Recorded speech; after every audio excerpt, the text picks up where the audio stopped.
What's going on, everyone? I'm just a typical, average American, here today to react and learn about questions that Americans have about Britain.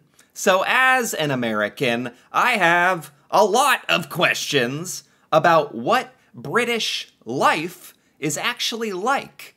So today, I'm excited to have 7 of the most common questions about Britain finally answered for me. So, with that being said, let's take a look. Here are the most common questions that I receive from Americans about Britain. Okay. Why do British people say maths? Yeah. But yeah, this is great. This is actually a question that I have found myself wondering as an American. I think, yeah, a lot of Americans wonder this. It's such a small difference, but it really makes us scratch our heads and be like, why is math plural? Well, I guess there's many different types of math, but anyway, what's the reason for this? A question I get all the time is, why do British people say maths instead of math? And this is one of those questions that often gets asked in reverse as well. I was just about to say, you know, if I step outside of my American bubble here and think about this, it's like, for British people, it must be strange to hear us say math. Like, I need to get to math class.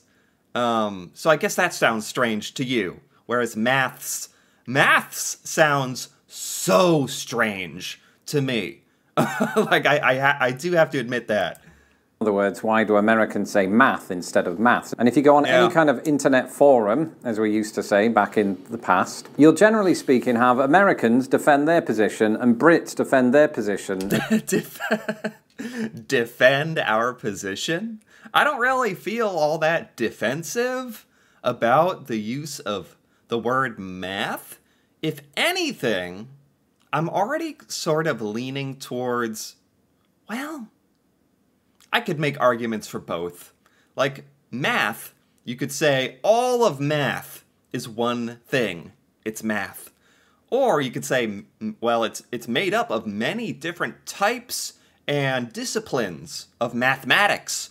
Therefore, it's maths. So, I could see it going either way, really. And nobody see the other side's argument. But the common reason that we give as to why we pluralize it is that it is short for mathematics, which itself describes various disciplines of maths. Now, That's true. That's true. This is technically correct, which is the best way to be correct. The British way of saying it, maths, might technically be more correct now that I'm hearing this. In America, mathematics is obviously seen as a singular entity, just like English and science, even though all 3 of those subjects contain multiple disciplines. In science, you have chemistry, physics, biology. In English, you have English language and English literature and many other facets in between, which then... That's true. That's very true. If we're going to call maths, maths, why don't we call science, sciences? Or English, the Englishes, Englishes. You know, how come the logic doesn't extend? I like this argument. It makes me realize that neither country is consistent. After all, nobody in Britain would say I have a degree in Englishes. On the other side of the coin, Americans might refer to sporting activities as sports to denote the fact that there is in fact more than one sport. In Britain, we don't usually have that final S, even though the argument for it being a countable noun is pretty strong. Really? I did not know that. In Britain, you say sport. I like to play sport. Not I like to play sports. Really? I've never heard that before. It's like, it's the opposite. We say math. We say sports, but math. And you say sport, but maths. There is no consistency. No one is right. So I suppose in that regard, it's just like the rest of the English language. Yeah. No one can really make up their mind what the rules are. Why do British people do this when they speak? Do what? Why do British people do this when they speak? So I'm the American here. I should know what we're talking about. Is there some kind of question we have as Americans? Why do British people do this when they speak? I genuinely don't know what we could be referring to here. At least once a month, I get this question. Why do Brits put an R in words that don't have one? And at first I was really confused by this question because I couldn't think of an example of what they meant until somebody gave me an example. In the Beatles song, A Day in the Life, John Lennon says, "I saw a film today, oh boy." What? Okay, this seems kind of silly to me, to be honest. This is not something that most Americans actually wonder about. We wonder about the maths, but about the R sound, British people make, I saw a film, I saw a film today. Oh boy. I don't even think British people do it that much. That sounds Australian to me. Hello, I saw a... That's like how people joke about an Australian accent, I think. Now, most British people probably wouldn't find anything particularly unusual about the way it's pronounced. We don't even notice when he's singing it that he's pronouncing an R after the word saw. But to Americans, it's apparently very noticeable when British people do this. I don't think it is that noticeable. I'm a Beatles fan. I've heard that song many, many times. I've never really noticed the R sound. I don't think a lot of Americans think about this, actually. And that is, of course, because the United States is a largely rhotic-speaking country. That is, most Americans will pronounce the R in words like door. So in American English, it's very important to differentiate between those words that do have R's in them and those that don't. If it were the Beach Boys singing A Day in the Life, it would most likely go like this. I saw a film today, oh boy. Well, when you do it like that, I can hear the difference. He's correct. If there's no R, we don't make an R sound. So John Lennon is saying, I saw a film today. American would be like, I saw a film. Yeah, that's true. It took this funny Beach Boys impression for it to click for me. He's right, actually. They would probably sound less like Kermit the Frog. Notice when I do that, there's no R sound. So why do we do it in Britain? Well, this is known as an intrusive R, and there's an intrusive cat. That is when you have a word that ends in a vowel sound, like saw, that's followed by a word that begins with a vowel sound, like A. And so our brains feel compelled to stick an R in between the two words, so that the transition from one to the other feels a bit more fluid. And to break it up, in a way. To break up between saw and A, you add this extra little R sound, I think. Okay. And the best part is we don't even realize we're doing it. Huh. Why do British people drink warm beer? Do you? This list is very funny, because these are certainly questions that I wondered about the maths. I don't really care about the R sound or notice it. This one, I didn't know British people drank warm beer, but now that I do know, I am immediately wondering why this is. In America, we have a phrase like, I just want an ice-cold beer. Ice-cold! Ice-cold beer. It's almost its own saying in America. So, warm beer is considered pretty gross. I just didn't know that. No offense. I didn't know that British people enjoyed warm beer, or that sounds much more convenient, like never having to worry about chilling it, or but why is this? Yes, now I am really curious.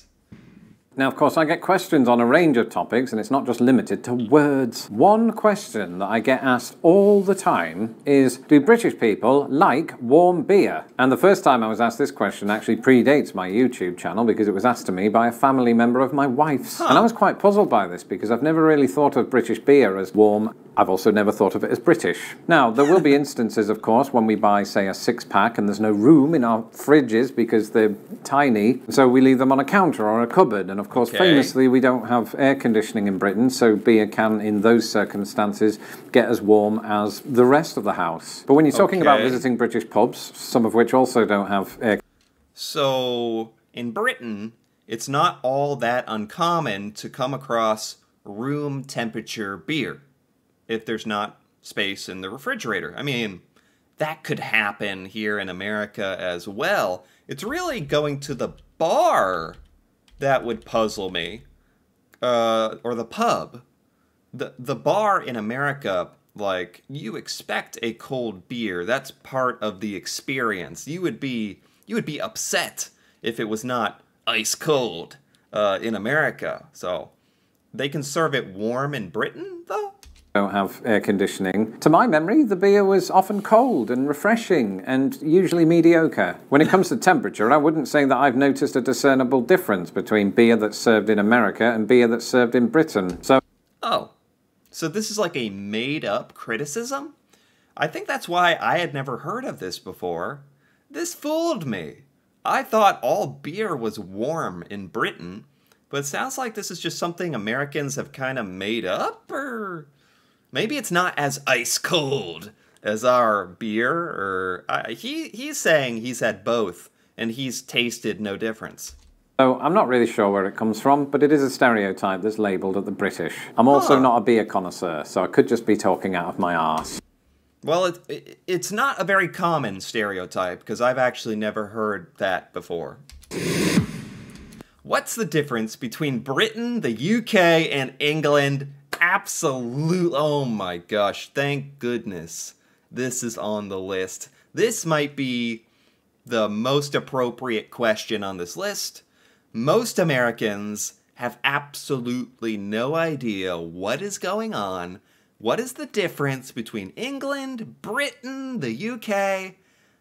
This is actually one of the first videos I ever did on this channel, was learning the differences. And there are differences. I mean, genuinely, I went through most of my life thinking that England and Britain were the same exact thing. And most Americans think that as well. So, yes, this is so true. As somebody who has in the past been accused of using the terms England, Britain and the UK interchangeably, I should probably point out that I do know the difference between the three, while conceding that it probably is quite confusing for people not from there. It is confusing. It is. And what else is confusing is, like, Britain and the UK. If you call England the UK, that's strange, although I used to do that. It just kind of shows how uneducated we are geographically here in America. But I kind of get confusing the UK and Britain. It's a very, very small, it's an important distinction to make. But it's like the difference between Northern Ireland or not, you know? Basically, Britain is one island with multiple mini-islands all around it. And this consists of 3 countries that all get along in perfect harmony. Scotland, Wales and England. But the 3 of them, known collectively as Great Britain, also formed a unity with Northern Ireland. And so that became the United Kingdom of Great Britain. And this is also confusing for us Americans because we very, very, very commonly hear people say, I'm British. I'm from Britain. And they also say, like, a little less commonly, you hear, I'm from the UK. Or I don't know exactly what I'm trying to say here, but it's like, there's something about how people from Britain usually say I'm British rather than say I'm from the UK. At least in my experience as an American, I've always heard the word British to describe this area of the world. And then randomly, you'll hear the UK. And I had no idea that just included Northern Ireland. And it's just such a small little detail. I think that's why it really confuses a lot of us Americans, truly.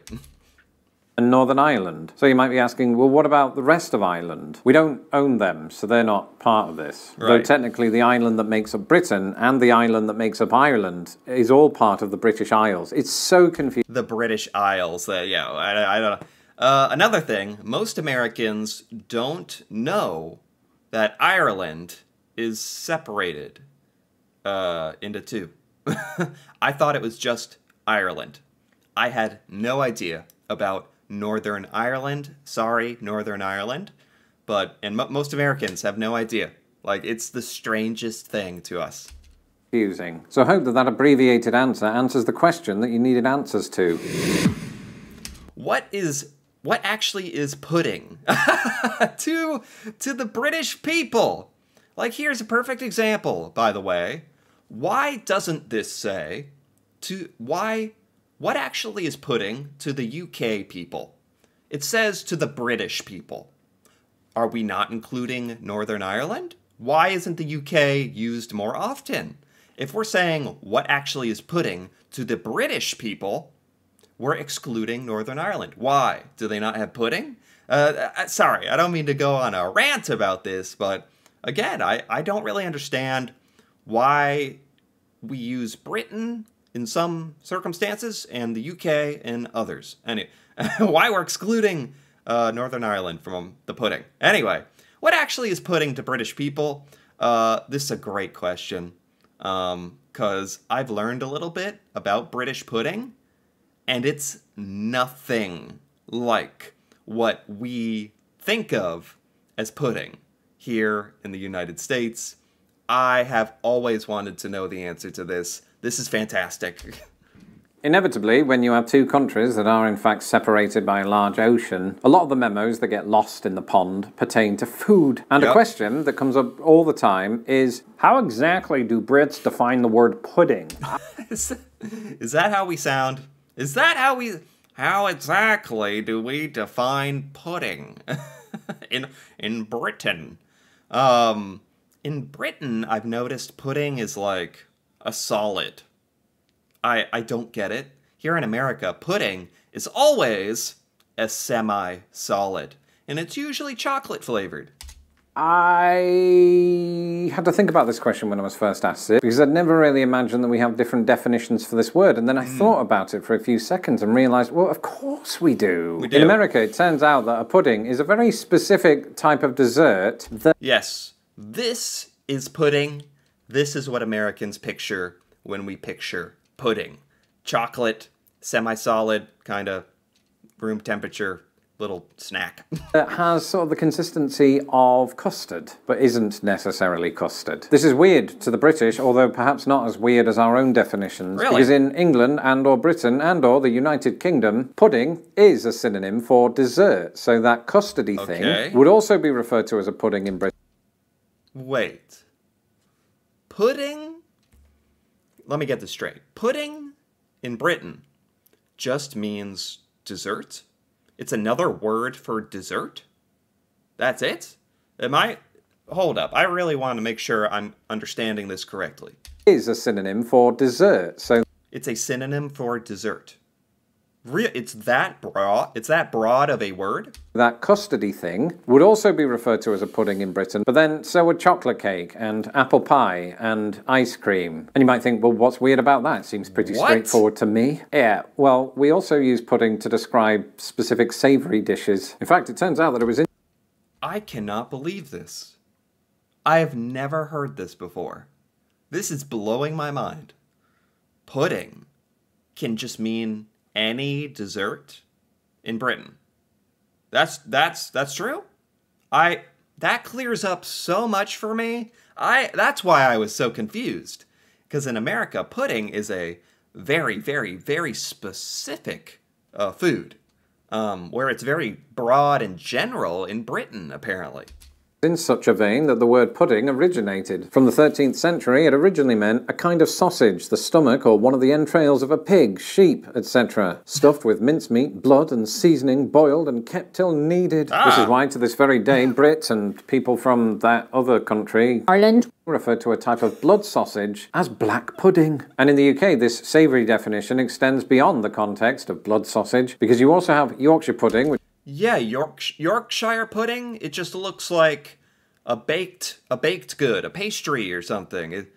But this is a pudding. But now it makes sense to me, because pudding can mean lots of things in Britain. Okay, fair enough. Which is similar to what Americans know as popovers. Yeah. Does the king actually have power? Yes. These are good. These are good. There was one question here. Why do British people put the R sound in? I didn't think that was really a great question, but the rest of these have been very good, very good. These are questions that us Americans are wondering about. Does the king actually have power? We don't have a monarchy. We've never had a king or queen in America. We don't know how it works, or what the deal is, or what British people think about the king, so this is a good one. And of course, I couldn't really make this video without addressing a British institution in which some Americans have a surprisingly large interest. Yes. The royal family. And perhaps the biggest question that I get around the royals is, does the king actually have any real power over his subjects? Subjects is their word, not mine. I think the king has some powers, but not nearly as much power as us Americans think. When we picture a king, we're thinking like Game of Thrones. They can decide if your tongue gets cut out, if you commit a crime, if you steal some apples. Whereas in the modern day, I think the king is more of a symbol or a representative of Britain. Has nothing to do with like making laws and stuff. Is that sound correct? Because in Britain, I don't think we'd ever refer to ourselves as subjects, and certainly wouldn't view ourselves in that way. Right. And that's largely because the king doesn't really have any power over us. He just tours the country in a robe. What? They no longer have much say over the affairs of Britain. That's usually done at the political level, over which King Charles has to give his nod and approval. Yes, you can call an election right now, Rishi. Not like really? So, I mean, there's some formal duties the king does have, even if they are traditional or ceremonial. But yeah, I had to learn, like, the UK has a prime minister. That's like our president, sort of. And the king is something else that doesn't have anything to do with, like, lawmaking. I was ever going to say no. Basically, a word that gets used commonly about the monarch is that they are just ceremonial in nature. At this point, I think they're just there because nobody can imagine them not being there. Why do the British like to hate on Americans? And now we finally arrive at the crux of this video. You know, I am wondering about this a bit. This is not something I would say Americans really dwell on or worry about too much. Maybe we should worry about this more. Maybe that's the problem.